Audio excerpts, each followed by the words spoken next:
तरीके से लोगों से आपने बात की है, ऐसे में लोग जो हैं पूरी मुस्तैदी के साथ अब भी तैयार नजर आ रहे हैं कि अगर दोबारा से उसी तरीके से अटैक किया जाता है और फिर यहाँ पर एक बार युद्ध जैसे हालात बनते हैं तो आवाम जनता पूरी तरीके से तैयार है। मॉक ड्रिल कराई जा रही है, इसको लेकर भी पूरी तरीके से जागरूकता लोगों में नजर आ रही है। ये बेहद अच्छी बात है। पठानकोट का रुख करेंगे, हमारे सहयोगी वरुण हमारे साथ जुड़ गए हैं।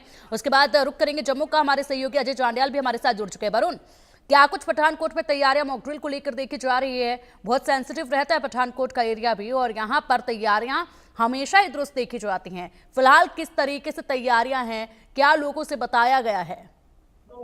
लोगों की तरफ से आज जो है मॉक ड्रिल को लेकर पूरी रिहर्सल जो है की गई है। प्रशासन की तरफ से भी पूरी तैयारियां की हुई है। आपको बता दें कि आज शाम 6 बजे जो है मॉक ड्रिल की जाएगी और 7:30 बजे तक जो है मॉक ड्रिल चलेगी, और उसके बाद रात 8 बजे जो है ब्लैकआउट किया जाएगा। और उसके बाद लोगों को भी सचेत किया जा रहा है और प्रशासन की तरफ से पूरा सहयोग किया जा रहा है, और लोगों को जो है मैसेज कन्वे किया जा रहा है पटवारियों की तरफ से कि किस तरीके से लोगों को ब्लैकआउट करना है। प्रशासन ने कहा कि 8 बजे पूर्ण तौर से जो है पठानकोट शहर को ब्लैकआउट किया जाएगा। आपको बता दें कि बिल्कुल पाकिस्तान की सरहद के साथ ही जो है पठानकोट का बॉर्डर लगता है। महज 25 किलोमीटर दूर पर ही जो है पाकिस्तान का बॉर्डर है। तो इस लिहाज से जो है पठानकोट काफी सेंसिटिव है, क्योंकि आपने जब देखा होगा कि जब पाकिस्तान की तरफ से लगातार ड्रोन हमले किए जा रहे थे तो पठानकोट को ही मेन टारगेट बनाया जा रहा था। ठीक है, पर आप रुक करेंगे जम्मू का, हमारे सहयोगी अजय चांडियाल हमारे साथ जुड़ चुके हैं। अजय, एक बार फिर मॉक ड्रिल देखी जाएगी, ऑपरेशन शील्ड के तहत तमाम तैयारियों को जो है जांचा जाएगा। इसी के साथ जरूरी कदम जो है वो उठाए भी जाएंगे। आज कैसी तैयारियां हैं, किस तरीके से ऑपरेशन शील्ड को आप देख रहे हैं?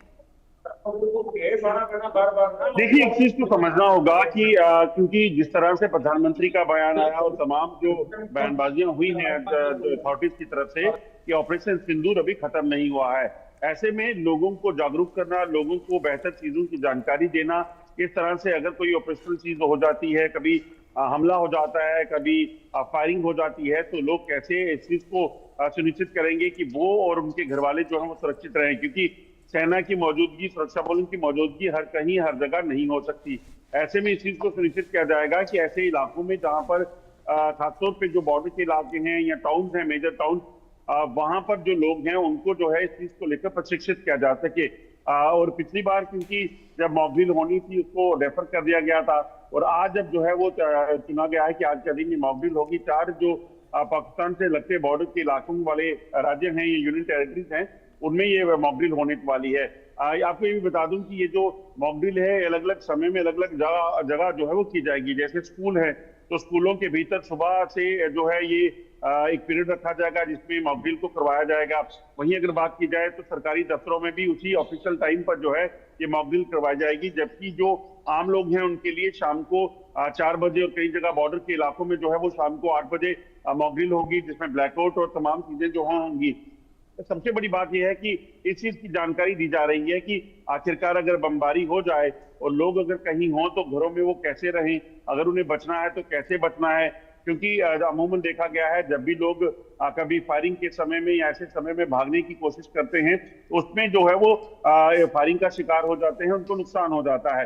तो ऐसे में तमाम चीजों की जानकारियां लोगों को देने का मकसद बड़ा साफ है कि आम लोगों की सुरक्षा को सुनिश्चित किया जा सके, और उसके साथ साथ प्रशासन जो है वो इस चीज को सुनिश्चित कर रहा है कि अगर कभी ऐसे सायरन जैसे सायरन बजता है उसमें क्या फॉलोअप्स हैं, क्या स्टेप्स उन्हें उठाने हैं, क्या एसओपी रहेगी, उन तमाम चीजों को भी आम लोगों तक, हर किसी तक पहुंचना बेहद जरूरी है।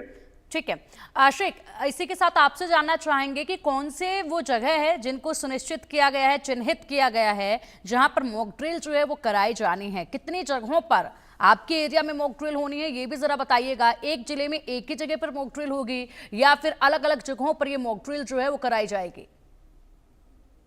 देखिए बिल्कुल पिंकी, जिस तरह से लाइन ऑफ कंट्रोल के एरियाज की अगर हम बात करें, घाटी में उत्तरी कश्मीर के इलाकों में ये मॉक ड्रिल जो है होने वाली है। खासतौर पर बांडीपोरा, बारामूला और कुपवारा, ये वो जगह है जहां पर 5 बजे जो है मॉक ड्रिल रखी गई है। और इसके अलावा अगर हम बात करें तो जितने भी सीमावर्ती इलाकों में स्कूल कॉलेजेस पढ़ते हैं तो वहां पर सुबह से ही मॉक ड्रिल की प्रैक्टिस जो है की जाएगी। लोगों को सिखाया जाएगा कि किस तरह से आप बच सकते हैं जब इस तरह की सिचुएशन बनती है। खासतौर पर जब बीते कुछ हफ्ते पहले यहाँ पर फायरिंग हुई थी, स्ट्रीट फायर वॉयलेशन हुआ था, तो उसके बाद जो है कहीं ना कहीं लोगों को भी काफी नुकसान पहुंचा था। और ऑपरेशन सिंदूर के बाद जो है जब पाकिस्तान ने रिटेलिएट किया तो खासतौर पर सिविलियन पॉपुलेशन को टारगेट बनाया गया, जिसमें कई सारे लोगों के घर जो है वो टूट गए थे। लेकिन अब कहीं ना कहीं सरकार की तरफ से ये कोशिश की जा रही है कि लोगों को किस तरह से अवेयर किया जाए, लोगों को किस तरह से बचाया जाए, जिसके चलते जो है अब ये मॉक ड्रिल जो है होने वाली है। फिलहाल अगर हम उत्तरी इलाकों की बात करें